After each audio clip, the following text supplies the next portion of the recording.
안녕하세요. 걸을 수 있으면 달릴 수 있다의 김영국 감독입니다.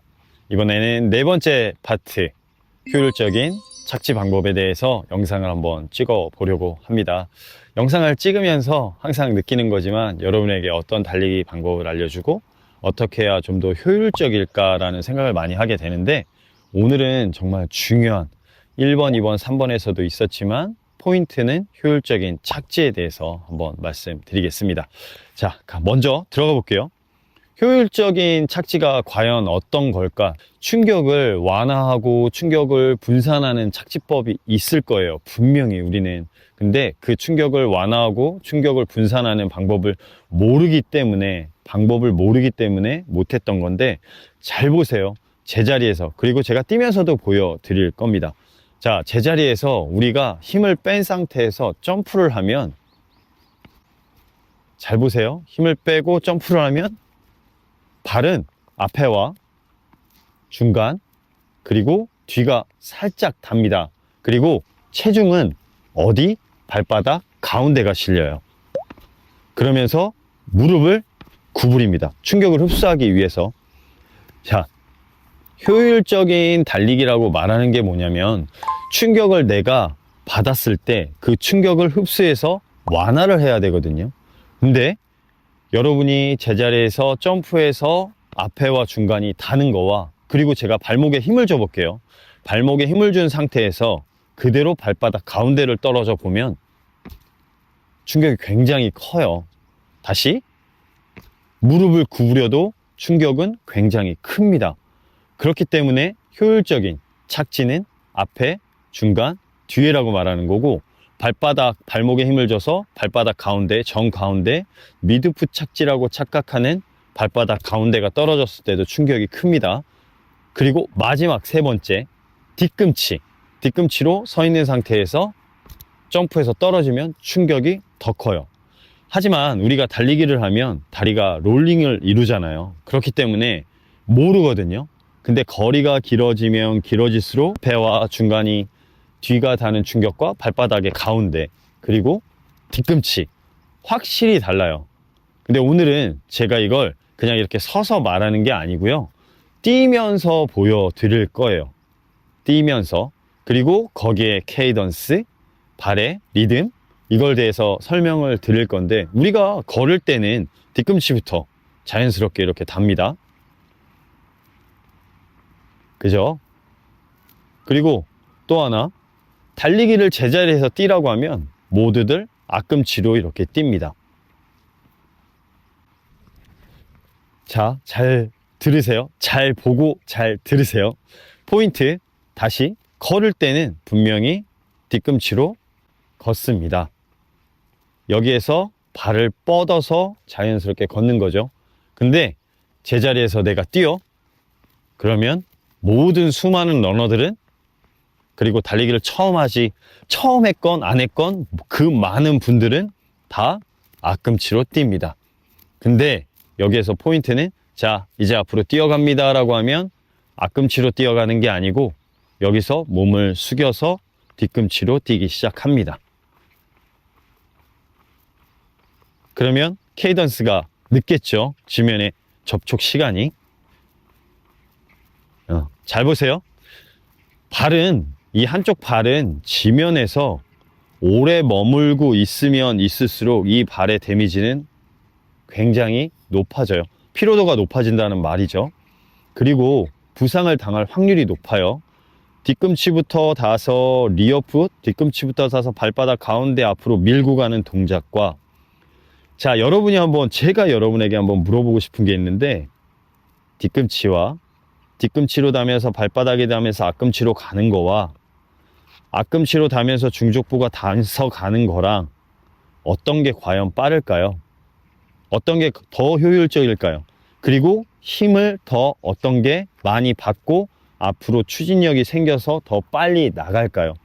잘 보세요. 뒤꿈치와 중족부와 앞꿈치가 닿았을 때의 효율성과 발바닥이 앞쪽 포지션과 발바닥 중간이 닿았을 때 어떤 포지션이 더 빠르냐면, 분명히 앞꿈치와 중족부가 닿는 동시에 내가 발을 떼는 게 훨씬 빠릅니다. 뒤꿈치와 중족부와 앞꿈치가 닿는 것보다.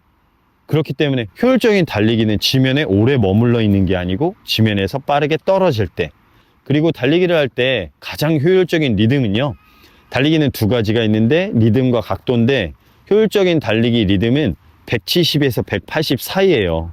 그리고 180을 뛰었을 때 가장 효율적으로 발에서 지면에서 빠르게 떨어지는 거라고 얘기를 해요. 제가 말하는 것보다는 과학적으로도 증명이 됐고, 지면에서 발이 빠르게 떨어져야 달리기는 좀 더 편하게 뛸 수 있다. 그리고 부상을 덜 당한다. 이게 포인트입니다. 효율적인 달리기라고 말하는 건 내가 힘을 주지 않고 발을 뒤로 차지 않고 지면에서 뗐을 때. 그래서 제가 오늘은 보여드릴 건 뛰면서 설명을 드릴 겁니다. 제가 시계도 있고, 제가 가민, 항상 제품을 물어보시는 분들도 있어서 가민 시계가 있고요. 가민 시계를 보면서 페이스를 한번 맞춰서 한번 뛰어볼게요. 오늘은 조금 빠르게, 조금 느리게 5분 페이스로 한번 뛰어볼게요. 5분 페이스로도 뛰어보고 4분 페이스로도 한번 뛰어볼게요. 긴 거리는 아니지만. 근데 포인트는 어떤 거냐면, 포인트는 내가 뒤꿈치로 리어풋으로 뛸 거예요. 리어풋으로 뛰고, 그 다음에 앞에와 중간과 닿는 착지법으로. 첫 번째는 리어풋으로 뛸 겁니다. 뒤꿈치 착지, 뒤꿈치와 중족부와 앞꿈치가 닿는. 페이스를 잡는 시간이 있으니까 시계를 누를게요. 자, 뛰기 시작합니다. 근데 발을 보면요, 많은 러너분들이 뛰는 자세에 뒤꿈치로 뛰었을 때는 보폭이 커져요. 보폭이 늘어나면서 케이던스를 따라가지 못해요. 잘 보세요. 되게 굉장히 경쾌해 보이지만, 이렇게 뛰고 나면 발을 앞으로 뻗게 됩니다. 지금 발바닥 뒤와 중간이 닿는 것처럼 하지만 굉장히 발에 힘이 많이 들어가는 상태에서 180이든 170이든 뛸 수가 없어요. 케이던스가 나오질 않아요. 지금 페이스가 4분 30초거든요. 지면에서. 자, 달리기를 하면서 이 보폭이 내가 있는 상태에서 무릎이 먼저 나가죠? 발을 뻗어버리면 뒤가 닿아요. 그런데 여기서 무릎이 먼저 나갔죠? 발을 뻗지 않은 상태에서 몸이 가면, 발목에 힘을 빼면 앞에와 중간이 닿습니다. 이 발만 뒤로 차지 않으면 돼요. 뒤로 차지 않고 뻗지만 않으면 내 몸에서 가깝게 중심 이동이 이루어져요. 근데 많은 러너들이 엉덩이를 살짝 빼고 몸을 숙인 상태에서 가야 되니까 뻗어서 이건 효율적인 달리기가 아니에요. 몸은 뒤로 빠져 있고 내 몸은 엉덩이가 이렇게 빠져 있는 상태에서 몸이 이렇게 앞으로 와 있는 상태에서 뛰잖아요. 그러면 발의 착지를 앞으로 포지션을 가져가 버리면 체중이 앞으로 쏠리거든요. 그래서 착지가 앞에 중간이 닿는다고 하더라도 절대 효율적이지 못해요. 그리고 제가 다시 이제 착지를 바꿀게요. 리어풋이 아니고 미드풋에 가까운 착지로 바꿀 겁니다. 다시 뛰어볼게요. 자, 리듬을 어떻게 가져가냐면 보폭을 줄여서 아장아장이 아니고요, 무릎만 앞으로, 몸은 수직으로 세워 있는 상태에서, 아까 4분 30초 페이스였거든요. 밀면서 뛰었을 때 그거보다 훨씬 쉽게 뛸 수 있어요. 뛸 때 발의 착지는 앞에가 먼저 닿는다는 생각으로 뛰는데, 여기서 실수하는 부분이 뭐냐면 앞꿈치로 뛰라는 게 아니에요. 앞에가 먼저 발목에 힘을 빼고 무릎이 먼저 나가면요, 앞에가 닿으면서 중간이 닿아요. 그리고 몸보다 무릎은 앞에 있습니다. 여기서 리듬이 하나 둘 셋 둘 둘 셋, 이게 딱 175에서 180이에요. 땅땅땅땅, 이게 리듬이. 지금이 딱 4분 40초 페이스거든요. 천천히 다시 페이스를 줄이고, 자, 잘 보세요. 내가 서 있는 상태에서 뛰는데 지면을 짚고 떼고 천천히 달리면서 보여줄게요. 지면을 짚고 떼고, 자, 앞에와 중간과 동시에 닿는 착지를 이루고 몸이 서 있는 상태에서 몸이 이 발이 무릎이 몸보다 앞에 있잖아요. 그러면 힘을 뺀 상태에서 팔은 몸에서 가깝게 아주 작은 동작을 이루고, 그러면 발을 빠르게 떼는데 힘을 줘서 떼는 게 아니고 힘을 빼고 있는 상태에서 팔을 움직여서 앞에 중간 뒤에 발바닥 착지가 되죠. 그러면 리듬은 자연스럽게 나옵니다. 자, 효율적인 달리기라고 하는 게 뭐냐면 최대한의 힘을 쓰지 않은 상태에서 편하고 가볍게 뛰는 거거든요. 하나, 둘, 셋, 둘, 둘, 셋. 이 상태를 얘기하는 거예요. 그런데 여기서 포인트. 제가 다시 이 리듬에서 리어풋으로 바꿔볼게요. 뒤꿈치로 포지션을 바꾸면서 편하게 뛴다는 그 러닝의 자세를 다시 바꿔서 보여드려 볼게요. 발이 절대 이렇게 빠르게 떨어지잖아요. 자, 이거는 하나, 둘, 셋, 하나, 둘, 셋, 하나, 둘, 셋, 하나, 둘, 셋, 하나, 둘, 셋. 지금 제가 발바닥에 딱 중간에서, 뒤꿈치와 중간에서 많은 러너분들이 뛰는 리어풋입니다. 발목을 들어 올리지 않았어요. 발목을 이렇게 들어 올리면서 뛰지 않아요. 저는 그냥 거의 발바닥의 중간과 뒤꿈치 쪽, 그리고 엄지발가락을 지금 조금씩 밀고 있어요. 조금씩 밀고 있거든요, 지금. 근데 이렇게 뛰면서 정말 제가 느끼는 건 무릎에 충격이 굉장히 많이 와요. 저 지금 되게 천천히 뛰고 있거든요. 8분 20초로 뛰고 있는데 무릎에 충격이 많이 옵니다.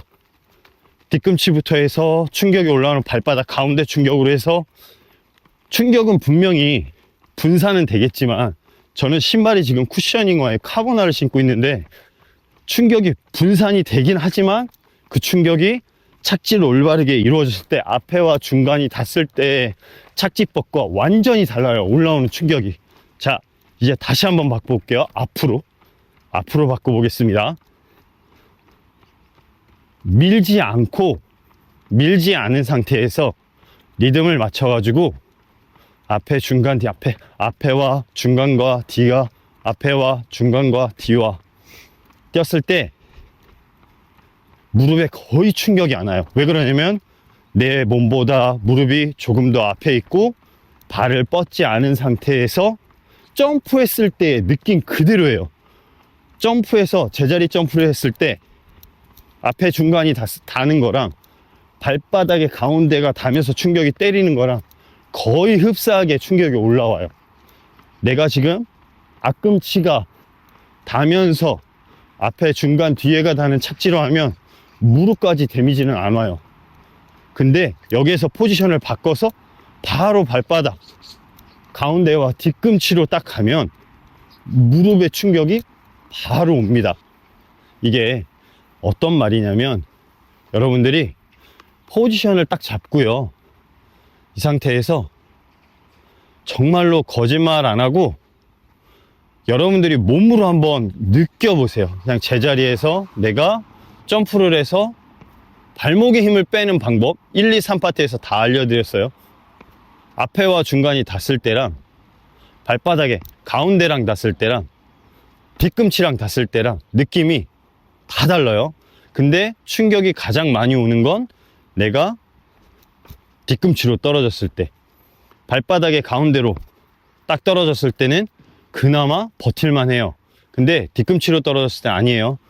달리기를 하면서 연결해 보세요. 천천히 뛰면서, 내가 천천히 뛰면서 앞에와 중간과 뒤와 뛰면서 보폭은 아주 작게 해서 아장아장 뛰라는 게 아니에요. 그냥 리듬만 하나 둘 셋 하나 둘 셋. 근데 이 느낌과 바로 발바닥의 가운데 뒤꿈치가 닿는 이 느낌과 그럼 어떻게 되냐면 충격을 거의 흡수하지 못합니다. 충격을 흡수하지 못한 상태는 뭐냐면 데미지를 그만큼 많이 받는다는 얘기예요. 피로도는 높아지고요. 달리기 할 때 가장 중요한 부분은 뭐냐면 첫 번째는 부상을 당하지 않는 거, 그리고 달리기를 시작하는데 내가 조금 더 긴 거리를 뛰고 막 숨이 차게 뛰는 것보다는 조금 더 긴 거리, 조금 더 긴 시간을 뛰어서 기초 체력을 쌓는 거. 발바닥에 어느 부위가 닿느냐에 따라서 충격은 분산이 되고 좀 더 효율적으로 뛸 수 있는 달리기는 분명히 있어요. 근데 많은 분들이 착각하는 게 뭐냐면 달리기를 힘으로 뛴다고 생각을 해요. 근데 그 힘은 근력이 빠지면 빠질수록 더 못 뛰게 되고, 우리가 걸어 다니는 근력만 있으면 천천히 달리기는 무조건 가능합니다. 천천히 달리기는 가능해요. 근데 지금 제가 4분대랑 5분대, 4분대에서 5분대 중간으로 이렇게 뛰면서 보여드렸는데 분명히 리어풋으로 했을 때는 더 힘들어요. 근데 여기서 중요한 포인트는 뭐냐면 달리기는 방법이 있어요. 그래서 제가 영상을 이렇게 찍어서 여러분에게 알려드리고 그 다음에 영상을 찍어서 좀 더 효율적으로 여러분이 알아들을 수 있도록 제가 자세하게 설명은 드리지만, 제가 20파트까지 만든 이유가 있어요. 반복되는 부분, 이야기했던 걸 또 이야기를 하고 그 다음에 이야기한 상황 속에서도 또 한번 자세하게 알려드리고, 그 다음에 반복적인 교육이 되고 반복적인 것들이 계속 나와야 1파트에서 이것도 얘기했고 2파트에서도 이거 했고 3, 4 이렇게 되고 나머지 20파트를 쫙 봤을 때 여러분이 그 영상을 쭉 보면 달리기는 이거 하나의 동작과 이거 하나의 동작과 어떻게 해야 효율적으로 뛰는 거구나 라는 걸 알게 됩니다. 그래서 달리기 하면서 빠르게 뛰는 속도보다는 천천히 뛰면서, 여러분이 천천히 뛰면서 운동을 하다 보면 달리기는 자연스럽게 빨라집니다. 기초 체력이 없으면, 그리고 시간을 늘리지 못하는 달리기를 하다 보면 달리기는 늘지 않거든요.